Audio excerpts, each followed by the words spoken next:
Welcome to my class. नमस्ते student. बच्चों, हम कक्षा 8वीं का पाठ्य पुस्तक वसंत भाग 3 पढ़ रहे हैं और वसंत भाग 3 का हम चैप्टर नंबर 8वां पढ़ रहे हैं, जिसका शीर्षक है यह सबसे कठिन समय नहीं। और कविता यह सबसे कठिन समय नहीं, इसका यह सेशन नंबर 3 है। इसके पहले भागों में हमने कविता का सस्वर वाचन किया, फिर कविता के पहले काव्यांश को हमने विस्तार के साथ पढ़ा तथा कविता के कठिन शब्दों के साथ शब्दों के अर्थों के साथ साथ हमने भावार्थ सहित स्पष्टीकरण भी देखा। अब इस भाग में कविता के अगले काव्यांश को हम पढ़ते हैं।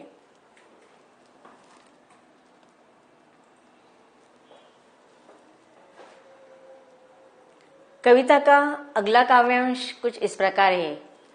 अभी भी कहता है कोई किसी को, जल्दी आ जाओ कि अब सूरज डूबने का वक्त हो गया। अभी भी कहा जाता है उस कथा का आखिरी हिस्सा जो बूढ़ी नानी सुना रही सदियों से। दुनिया के तमाम बच्चों को अभी भी आती है एक बस अंतरिक्ष के पार की दुनिया से, लाएगी बचे हुए लोगों की खबर। नहीं, यह सबसे कठिन समय नहीं। तो बच्चों, कविता पढ़ने के बाद हमने कुछ समझा है। इसके पहले भाग में भी हमने देखा था कि कवयित्री निराशा के गहरे अंधकार में डूबे हुए मनुष्य को आशा के या आशावादी दृष्टिकोण रखते हुए आगे बढ़ने के लिए हमें प्रोत्साहित करते हैं। तो इस प्रोत्साहन करते हुए उन्होंने अलग अलग उदाहरण दिए। इसके पहले काव्यांश में हमने पढ़े थे कौन कौन से थे वह चिड़िया, कि चिड़िया के द्वारा कि भले ही उसका आश्रय नष्ट हो गया है, लेकिन वह आश्रय को वह फिर से बनाने के लिए फिर से उस नए घोंसले की बनाने की तैयारी में लग जाती है तथा पेड़ से गिरते हुए पत्ते को थामने के लिए अभी भी एक हाथ है, अर्थात गिरते हुए व्यक्ति को राह दिखाने के लिए, उसको सहायता करने के लिए अभी भी एक हाथ बाकी है। फिर कवयित्री कहती है कि जिस प्रकार रेलवे स्टेशन पर भीड़ भाड़ है, रेलवे स्टेशन पर आती है और लोग उसमें आ जा रहे हैं और लोग उसमें बैठकर अपने निश्चित स्थान पर, गंतव्य स्थान पर जा रहे हैं और कोई किसी का इंतजार कर रहा है, प्रतीक्षा कर रहे हैं। तो इस प्रकार कवयित्री कहते हैं कि जीवन स्वाभाविक रूप से चालू है और अगर हम सहजता के साथ स्वाभाविकता को जीवन के साथ जीते हैं तो कोई भी समय हमें कठिन नहीं लगता है, मुश्किल नहीं लगता है। तो इन तर्कों को और भी समझाते हुए कवयित्री आगे कह रही है कि अभी भी कहता है कोई किसी को जल्दी आ जाओ कि अब सूरज डूबने का वक्त हो गया है। तो देखो यहाँ पर कोई किसी के इंतजार में है।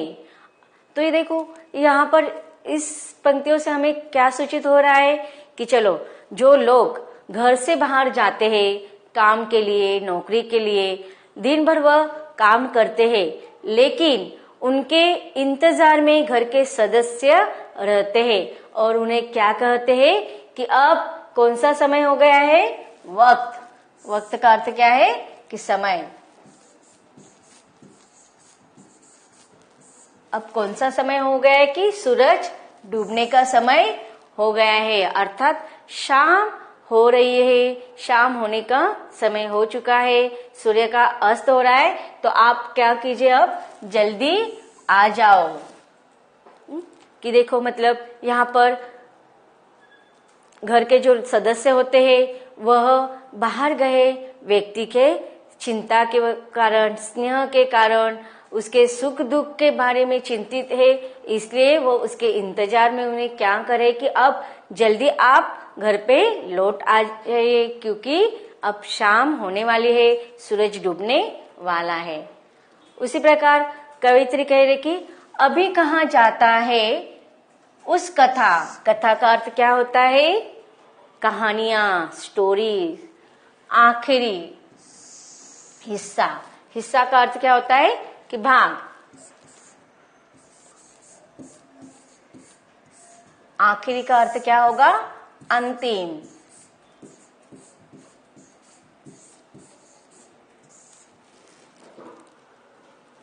जो बूढ़ी नानी सुना रही सदियों से, सदियों से मतलब बहुत पुराने समय से, दुनिया के तमाम बच्चों को, तमाम मतलब बहुत सारे, तमाम का अर्थ क्या होगा? बहुत सारे।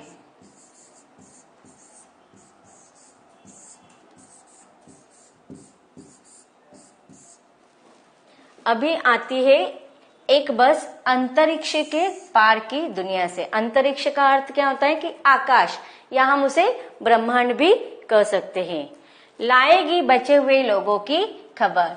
खबर का अर्थ क्या कहेंगे हम? समाचार।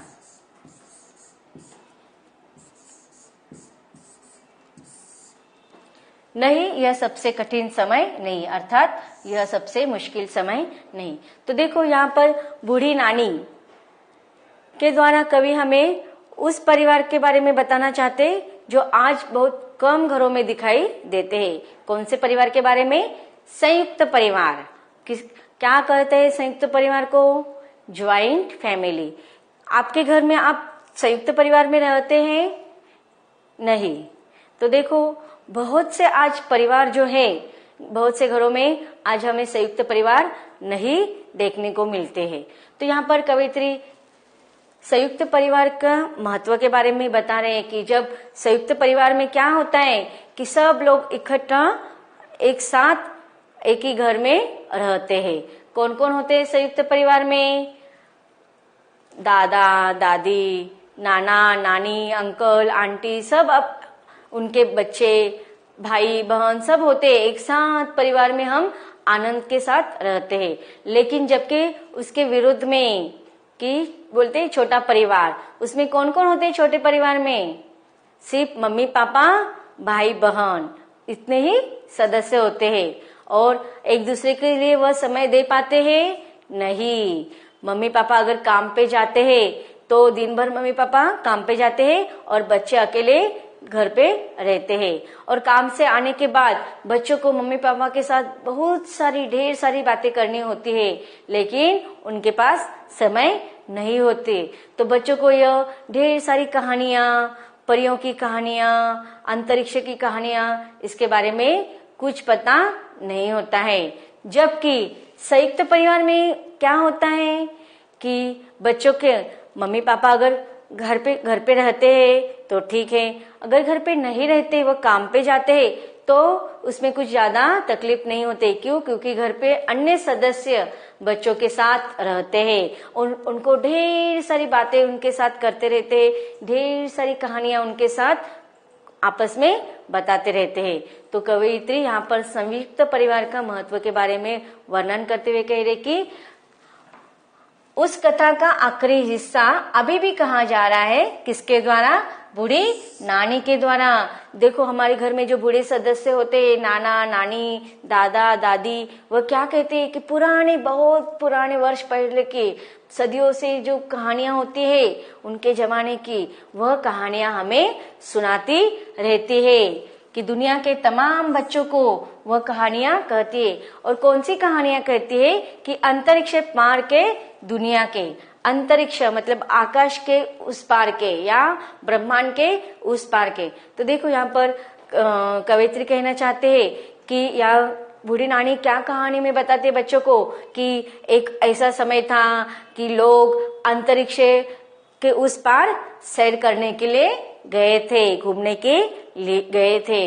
लेकिन वहां पर जाने के बाद क्या हुआ था कि बहुत सारी समस्याएं थे, या किसी संकट के वजह से उस दुनिया से वे वापस फिर धरती पर नहीं आ सके। लेकिन अभी भी आती है एक बस, दुनिया के तमाम बच्चों को अंतरिक्ष के पार गए हुए लोगों की खबर, उनके समाचार लेते हुए, उनके कुशलता का समाचार लेते हुए अभी भी आती है एक बस अंतरिक्ष के उस पार से उन गए हुए लोगों की कुशलता का समाचार लेते हुए बच्चों को सुनाने के लिए अभी भी आती है। लाएगी बचे हुए लोगों की खबर कि उस समस्या से, उस संकट से जो लोग बचे हैं, उनके समाचार के, कुशलता के समाचार आज भी एक बस अंतरिक्ष के उस पार से बच्चों को सुनाने के लिए आ रही है तथा भविष्य में आगे भी आएगी। तो इस प्रकार कवित्री कहती है कि नहीं, यह सबसे कठिन समय नहीं है। तो इस प्रकार हमारे जीवन में जो कठिन समस्या है वह अगर हम अकेले रहेंगे तो वह समस्या बहुत कठिन लगेंगे, लेकिन मिलजुल कर संयुक्त परिवार के साथ हमारे जो अन्य परिवार के सदस्य हैं वह क्या करते हैं, वह हमें आश्वासन देते हैं, हमें सहायता करते हैं, भले ही पैसे के रूप में नहीं लेकिन स्नेह से, प्यार से वह क्या करते हैं, हमारे कठिन समय में हमारा साथ देते हैं। और जब वो कठिन समय आता है तो तुरंत हमारे सदस्य के द्वारा हमारे मन को क्या करते हैं, वह सहलाते हैं, हमें आशा देते हैं, हमें उस समस्या से बाहर निकलने के लिए, उस समस्या से उभरने के लिए सहायता करते हैं। तो इस प्रकार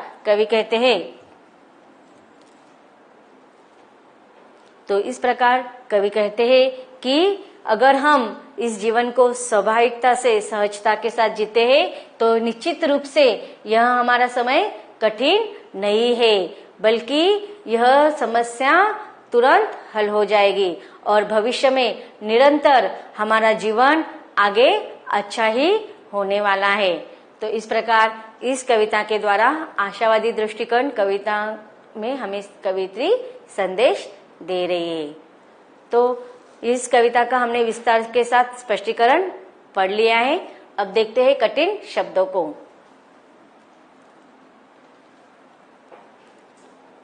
कविता में आए हुए कुछ कठिन शब्दों का अर्थ देखते हैं।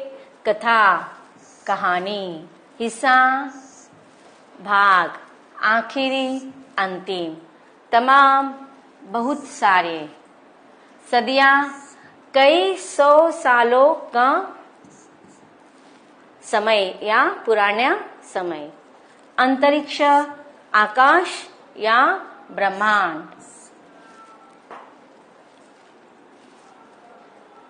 आगे देखते हैं प्रसंग।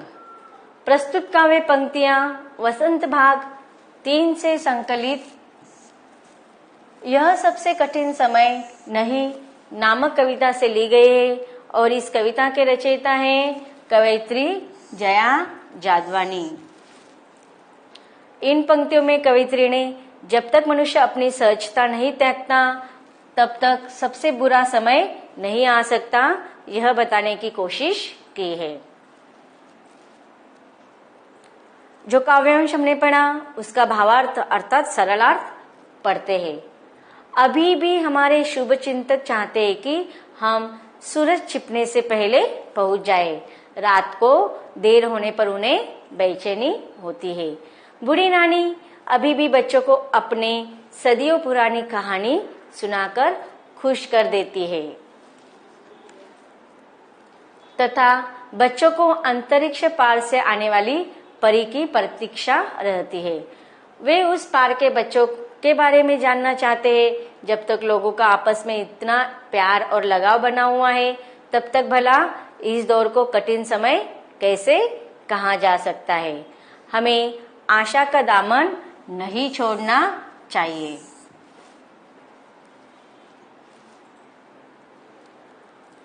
कविता के इस काव्यांश की विशेषता इस प्रकार रहेगी। मनुष्य के लिए भविष्य बेहतर होगा, उसे निराश नहीं होना चाहिए, यह संदेश इन पंक्तियों के द्वारा दिया गया है। रचना छंद मुक्त अतुकांत शैली है तथा तत्सम शब्दों से युक्त खड़ी बोली का प्रयोग इस कविता में किया गया है। अब कुछ प्रश्नोत्तर देखते हैं। प्रश्न पहला है, अभी क्या हो रहा है, जिसका उत्तर के ऑप्शन है क, कथा कही जा रही है, कथा सुनाई जा रही है, या कथा समाप्त हो रही है, और कथा का आखिरी हिस्सा कहाँ जा रहा है। तो इस प्रश्न का उत्तर क्या होगा? विकल्प घ, कथा का आखिरी हिस्सा कहाँ जा रहा है। आगे का प्रश्न है, कथा कौन सुना रहा है। उत्तर के ऑप्शन है बूढ़ी दादी, बूढ़ी अम्मा, बूढ़ी काकी या बूढ़ी नानी। कौन सुना रही है कथा? बूढ़ी नानी। Very good. उत्तर का विकल्प का उत्तर होगा घ, बूढ़ी नानी।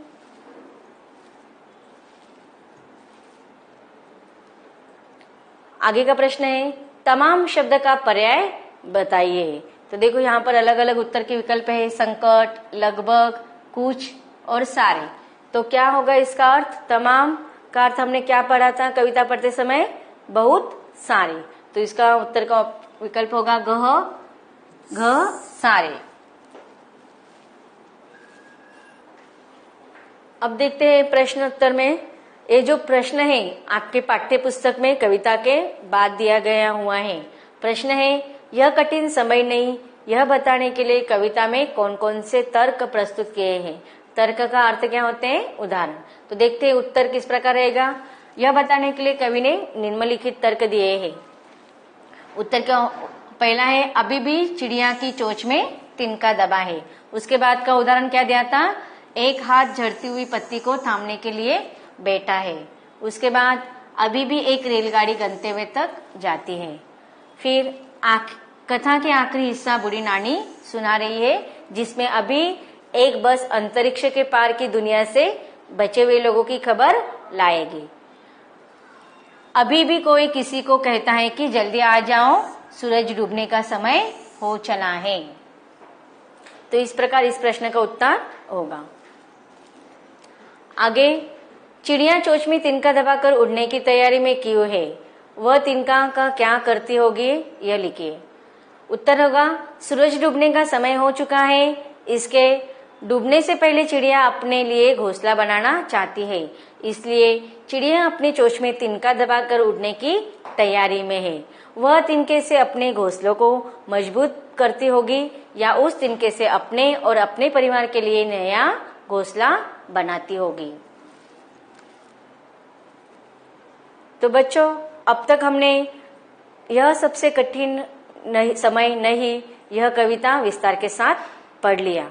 अब एक नए पाठ के साथ मिलेंगे इसके अगले भाग में। धन्यवाद।